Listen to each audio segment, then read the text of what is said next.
Hello everyone, welcome to sweet memories. Upcoming రివ్యూలోకి వెళ్ళిపోదాం. అంజుకి బుల్లెట్ తగిలి హాస్పిటల్లో జాయిన్ చేయడంతో మనోహరి రణ్వీర్ చాలా సంతోషంగా ఫీల్ అవుతారు. ఇప్పుడు పాప చనిపోతేనే నా ఆస్తి నాకు వస్తుంది, కోర్టులో నాకొక ప్రూఫ్ అంటూ ఉంటుంది. ఇంకా ఆ పాప చనిపోతుంది కాబట్టి అంజు చనిపోయాక బాగీని ఎలాగో అమరేంద్ర బయటికి పంపించేస్తారు. నీ లైన్ క్లియర్ అవుతుంది, నా లైన్ క్లియర్ అవుతుంది అని అంజు ప్రమాదంలో ఉన్నందుకు చాలా హ్యాపీగా ఫీల్ అవుతారు మనోహరి అండ్ రణ్వీర్. ఇటువైపు హాస్పిటల్కి రీచ్ అయిన అరుంధతి అంజుని చూస్తూ అండ్ తన ఫ్యామిలీ మెంబర్స్ పడుతున్న బాధని చూస్తూ చాలా బాధపడుతుంది. ఇదే ఇలా ఉండగా డాక్టర్ అంజుకి ట్రీట్మెంట్ ఇచ్చి బయటికి వస్తారు. వెంటనే బాగి అండ్ అమర్ డాక్టర్ని అడుగుతారు, డాక్టర్ ఇప్పుడు అంజుకి ఎలా ఉంది అని అడుగుతారు అమర్. తన కండిషన్ చాలా క్రిటికల్గా ఉంది సార్, బ్లీడింగ్ బాగా అయ్యే ఛాన్సెస్ ఉన్నాయి. పాపకి కరెక్ట్గా హార్ట్ పక్కనే బుల్లెట్ స్టక్ అయింది. సో ఆ బుల్లెట్ అనేది బయటికి రావాలంటే తనకి చాలా బ్లడ్ లాస్ అవుతుంది. సో తన బ్లడ్ని మీరు అరేంజ్ చేయాలి అని అంటారు డాక్టర్. మీ హాస్పిటల్లో బ్లడ్ బ్యాంక్స్ ఉంటాయి కదా డాక్టర్ అని అంటారు అమర్. లేదు సార్, మీ పాపది AB negative blood group. So అది లక్షలో ఒకరికి ఉంటుంది. తనది చాలా రేర్ బ్లడ్ గ్రూప్ కాబట్టి 24 గంటల్లోపు మీరు ఏబీ నెగిటివ్ని అరేంజ్ చేసుకోండి, అప్పుడే మేము పాపని బ్రతికించగలం, లేకపోతే మా చేతుల్లో కూడా ఏమీ ఉండదు అని చెప్పి డాక్టర్ అక్కడి నుండి వెళ్ళిపోతారు. ఒక్కసారిగా మాట విని కుప్ప కూలిపోతారు అమర్. ఇంకలా షాక్లో పాపం ఉండిపోతుంది బాగి కూడా. ఇంకా వెంటనే బాగి, ఏమండి, నాకు తెలిసిన వాళ్ళందరికీ కాల్ చేస్తానండి, ఖచ్చితంగా బ్లడ్ గ్రూప్ దొరుకుతుంది, మీరు టెన్షన్ పడకండి అని చెప్పి ఇంకా పాపం బాగి తన ఫ్రెండ్ సర్కిల్ అందరికీ ఇంకా కాల్ చేసి ఏబీ నెగిటివ్ బ్లడ్ కోసం ట్రై చేస్తూ ఉంటుంది. ఇటువైపు అమరేంద్ర కూడా ఇంక అందరికీ తను తెలిసిన వాళ్ళందరికీ కాల్ చేస్తూ ఉంటాడు. అప్పుడే కరెక్ట్గా మనోహరి హాస్పిటల్కి రీచ్ అవుతుంది. ఇంకా మనోహరి అలా మొత్తం అందరినీ చూస్తూ, వీళ్ళందరూ ఇంతలా బాధపడుతున్నారంటే ఖచ్చితంగా అంజు డేంజర్లో ఉందని చెప్పే ఉంటారు డాక్టర్. నాకు కావాల్సింది కూడా అదే కదా, ఇప్పుడు నేను కాస్త నటించాలి అని మనోహరి, అమర్, అంజుకి ఎలా ఉంది అని ఏడుస్తున్నట్టు నటిస్తూ ఉంటుంది, యాక్ట్ చేస్తూ. మనోహరి సర్జరీ చేయాలంటున్నారు మనోహరి, ఏబీ నెగిటివ్ బ్లడ్ గ్రూప్ కావాలి అంటున్నారు. ఏబీ నెగిటివ్ బ్లడ్ నీకు తెలిసిన వాళ్ళలో ఎవరికైనా ఉందా అని అడుగుతారనమాట.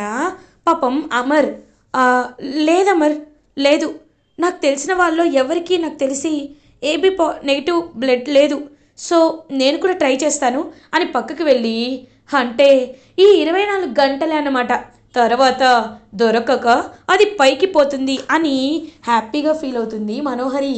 ఇదంతా చూస్తూ అరుంధతి, కొంచెం కూడా మానవత్వం అనే దయ కూడా లేదు దీనికి, ఎంత సంతోషపడుతుందో, అది నీ కన్న కూతురే, ఆ విషయం నీకు తెలీదు, అయినా పరాయి వాళ్ళ చావులో నీ ఆనందాన్ని వెతుక్కుంటున్నావు, నువ్వు మనిషివే కాదు.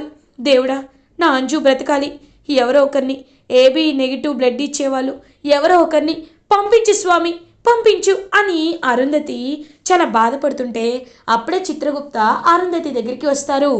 గుప్తా గారు అని అంటుంది Arundhati.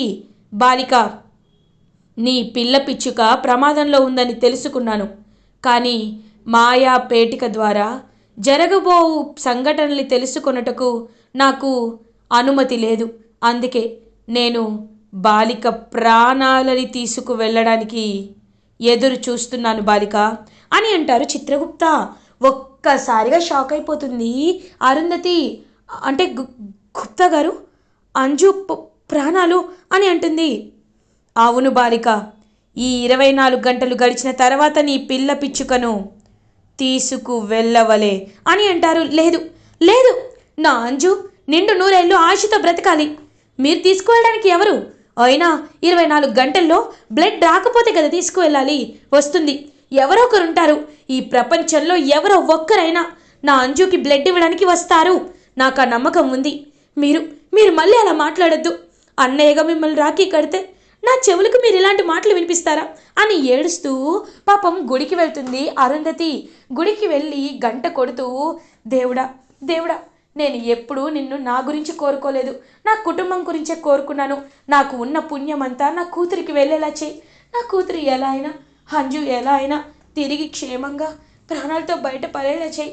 AB negative blood group ఉన్న వ్యక్తి ఎవరో ఒక్కరైనా ఆ హాస్పిటల్కి వచ్చేలా, మా ఆయనకి దొరికేలా చేయి స్వామి, చేయి స్వామి అని పాపం చాలా ఇంకా వేడుకుంటూ ఉంటుంది అరుంధతి గుడిలో. ఇది ఇలా ఉండగా మనోహరి అంజు వైపు చూస్తూ, నువ్వు నా ముందు ఒక చిన్న ఉల్లిపాయ బాంబువే, ఇప్పుడు నువ్వు పోతావు, అదే కదా నాకు కావాల్సింది. రేపు నీ దగ్గర నేను ఏడుస్తూ ఉన్నట్టు నటిస్తాను, నువ్వు వెళ్ళిపోయాక అది నీకు నటననే అర్థమవుతుంది అని మనోహరి చూస్తూ ఉంటుంది క్రూయల్గా. అప్పుడే కరెక్ట్గా అరుంధతి ఇంకలా బాగా గంట కొడుతూ కొడుతూ కొడుతూ కుప్ప కూలిపోతుంది పాపం అరుంధతి. ఇంకా అరుంధతి ముందుకి వచ్చి ప్రత్యక్షమవుతుంది ఒక మాయాశక్తి. బాలిక, నీవు బాధపడుకుము, నీవు ఖచ్చితంగా నీ సోదరికి ఒక ఆలోచన ఇవ్వడానికి వెళ్ళవలెను అని మాయమైపోతుంది ఆ శక్తి. ఎవరిప్పుడు నాతో మాట్లాడింది, ఎవరు అని చెప్పి అలా ఇంకా చూస్తూ ఉంటుందన్నమాట అరుంధతి. అక్కడ ఎవరు కనబడరు. ఇంకా వెంటనే అరుంధతి ఆలోచనలో పడుతుంది. అంజు వాళ్ళ అమ్మ నాన్న, మనోహరి, ఆ రణ్వీర్, కాబట్టి వాళ్ళిద్దరిలో ఏదో ఒక బ్లడ్ గ్రూపే ఖచ్చితంగా అంజుకి వచ్చిట్టుంది. ఏబీ నెగిటివ్ మనోది కాదు. నాకు దాన్ని చిన్నప్పటి నుండి చూస్తున్నాను కాబట్టి నాకు తెలుసు. ఖచ్చితంగా ఇది రణ్వీర్ అని ఇంక వెంటనే అలా అరుంధతి రణ్వీర్ దగ్గరికి వెళ్తుంది. రణ్వీర్ అలా ఇంకా ఫోన్లో హ్యాపీగా మాట్లాడుతూ ఉంటాడు. సాబ్, రేపు ఈవినింగ్ నేను కోల్కతా బయలుదేరి వస్తున్నాను. అభి, ఖచ్చితంగా మీ దగ్గరికి మీరు అనుకున్న అప్పు తీర్చడానికి వస్తున్నాను. రేపటికల్లా నా ఆస్తి నా చేతికి వస్తుంది అని ఎంజాయ్ చేస్తూ ఉంటాడు రణ్వీర్. కన్న కూతురు ప్రాణాపాయ స్థితిలో ఉంటే నువ్వు ఇలా ఉంటావా, నీ పని ఇలా కాదు అని అరుంధతి ఇంకా ఖచ్చితంగా ఒక ప్లాన్ వేసుకుంటుంది. ఇంకా వెంటనే అరుంధతి అయితే మనస్ఫూర్తిగా దేవుడా, నాకు ఈ శక్తి ఉందో లేదో నాకు తెలీదు, కానీ నా కూతుర్ని కాపాడుకోవడానికి, నా కూతురి ఆయుష్ కోసం నేను వ్యతిరేకమని తెలిసినా ఇలా చేయాల్సి వస్తుంది. తప్పైతే నన్ను నరకానికి వచ్చాక శిక్షించు. ఎన్ని శిక్షలైనా నా కుటుంబం కోసం నేను అనుభవిస్తాను. కానీ ఇప్పుడు మాత్రం నేను ఖచ్చితంగా ఈ పని చేసే తీరాలి అని మనస్ఫూర్తిగా దేవుణ్ణి కోరుకొని ఇంకా రణ్వీర్ బాడీలోకి ప్రవేశిస్తుంది అరుంధతి. రణ్వీర్ బాడీలోకి వచ్చి ఒక్కసారిగా ఇంకా అరుంధతి కార్లో హాస్పిటల్కి బయలుదేరుతుంది. మనోహరి రణ్వీర్ని చూసి ఒక్కసారిగా షాక్ అయిపోతుంది. ఇదేంటి, రణ్వీర్ వచ్చాడు అని చూస్తూ ఉంటుంది. రణ్వీర్, నువ్వేంటి ఇక్కడికి వచ్చావు అని అడుగుతారు. నేను వచ్చింది అమరేంద్ర గారితో మాట్లాడడానికి, అమరేంద్ర గారు అని అంటాడు రణ్వీర్. నువ్వేంటి ఇక్కడ అని అడుగుతారు అమర్. సార్, నాది కూడా ఏబీ నెగిటివే. మీరు స్టేటస్లో సోషల్ మీడియాలో వైరల్ చేశారు కదా, పాపకి ఏబీ నెగిటివ్ బ్లడ్ గ్రూప్ కావాలని. నాది కూడా ఏబీ నెగిటివే, కాబట్టి నేను ఇవ్వడానికి సిద్ధంగా ఉన్నాను. ఒకసారి డాక్టర్ని చెక్ చేసుకోమనండి అని అంటాడు రణ్వీర్. ఒక్కసారిగా మనోహరి, చిత్ర షాక్ అయిపోతారు. ఇదేంటి, ప్రాణాలు ఎప్పుడెప్పుడు పోతాయా అని ఎదురు చూసిన వీడు ఇప్పుడు వచ్చి బ్లడ్ ఇస్తానంటున్నాడు. ఈ రణ్వీర్కి ఏమైనా మైండ్ పోయిందా అని మనసులో అనుకుంటుంది మనోహరి. వెళ్ళు, త్వరగా వెళ్ళు అని అంటారు అమర్. ఇంకా నర్స్ వచ్చి చెక్ చేసేసరికి, సార్, పాప బ్లడ్ గ్రూప్కి తన బ్లడ్ గ్రూప్ మ్యాచ్ అయింది, సో మీరు బ్లడ్ ఇవ్వచ్చు అని చెప్పి ఇంకా రణ్వీర్ బ్లడ్డే అంజుకి ఇస్తారనమాట. సో అలా అరుంధతి తన లోపల ఉంటున్న, పుట్టిన తర్వాత తన కూతురికి చేసిన మొదటి మంచి పని రణ్వీర్ ఇదే. తెలీదు, తన కన్న కూతురని తెలీదు, కానీ తన కన్న కూతుర్ని కాపాడుకున్నాడు. ఇలాంటి మంచి పని చేసేనా ఆ దేవుడు వీళ్ళకి కాస్త పుణ్యాన్ని ఇస్తాడు. కానీ వీళ్ళలాంటి మనుషులు, రాక్షసులు ప్రపంచంలో ఎవరు ఉండకూడదు అని అరుంధతి మనసులో అనుకుంటుంది. ఇంకా అదే బ్లడ్ని తీసుకువెళ్ళి అంజుకి ఇంజెక్ట్ చేస్తారు. సో సర్జరీ అయితే స్టార్ట్ అయిపోతుంది. వెంటనే ఇంకా అమర్ రణ్వీర్ దగ్గరికి వచ్చి రణ్వీర్ చేతులు పట్టుకొని, thank you Ranveer, thank you so much. నువ్వు ఇవాళ వచ్చి బ్లడ్ ఇవ్వకపోతే అంజుని కాపాడుకునే వాళ్ళమే కాదు అని అంటారు. చూడండి అమరేంద్ర, మీరు అంజుని అల్లారు ముద్దుగా పెంచుకుంటున్నారు, హ్యాపీగా చూసుకుంటున్నారు. మీరు సంతోషంగా ఉండడమే నేను కూడా కోరుకునేది. వెళ్ళొస్తాను అని మనోహరి వైపు కోపంగా చూస్తూ వెళ్ళిపోతాడు రణ్వీర్. కరెక్ట్గా హాస్పిటల్ గేట్ దాటిన తర్వాత అరుంధతి రణ్వీర్ బాడీలోండి బయటకు వచ్చేస్తుంది. ఇంకా వెంటనే, ఏంటి నేను ఇక్కడున్నానేంటి, ఏమైంది నాకు, మై గాడ్, నేను ఈ హాస్పిటల్కి వచ్చానా, చేతికి అంటే నేను బ్లడ్ ఇచ్చానా అని షాక్లో ఉండిపోతాడు రణ్వీర్. అప్పుడే మనోహరి పరిగెత్తుకుంటూ బయటకు వచ్చి, పిచ్చా రణ్వీర్ నీకు, ఏమైంది, ఎప్పుడెప్పుడు పోతుందా అని ఎదురు చూస్తుంటే వచ్చి బ్లడ్ ఇచ్చి కాపాడావు, అసలు నువ్వు మనిషివేనా అని అంటుంది మనోహరి. మనోహరి ఏం మాట్లాడుతున్నావు, నేను వచ్చి ఆ అంజుకి బ్లడ్ ఇచ్చానా, నేను నా ఇంట్లో కూర్చొని కోల్కతాలో నా బంధువులతో మాట్లాడుతున్నాను, అలాంటిది నేను బ్లడ్ అంటే అరుంధతి నాలో ప్రవేశించిందా అని అంటాడు రణ్వీర్. ఒక్కసారిగా షాక్ అయిపోతుంది మనోహరి. అవును, ఖచ్చితంగా ఆరు పని అయ్యుంటుంది, ఎందుకంటే బిడ్డని కాపాడుకోవాలని అది నీలో ప్రవేశించింది అంటే దానికి నిజమంతా తెలిసిపోయింది. కానీ నా నుండి పాపని ఎలా కాపాడుకుంటుందో నేను చూస్తాను. రణ్వీర్, నువ్వు ఇంకా బయలుదేరు అని మనోహరి లోపలికి వెళ్ళిపోతుంది. ఛ, అనుకున్నదంతా పాడైంది అని ఇంటికి వెళ్ళిపోతాడు రణ్వీర్. ఇది ఇలా ఉండగా అంజుకి సర్జరీ అయితే స్టార్ట్ చేస్తారు. సో సర్జన్స్ అండ్ డాక్టర్స్ వచ్చి ఇంకా సర్జరీ స్టార్ట్ చేసి సర్జరీ చేస్తూ ఉంటే పాపం అమర్, బాగి పిల్లలు అందరూ చాలా మనస్ఫూర్తిగా కోరుకుంటూ ఉంటారు.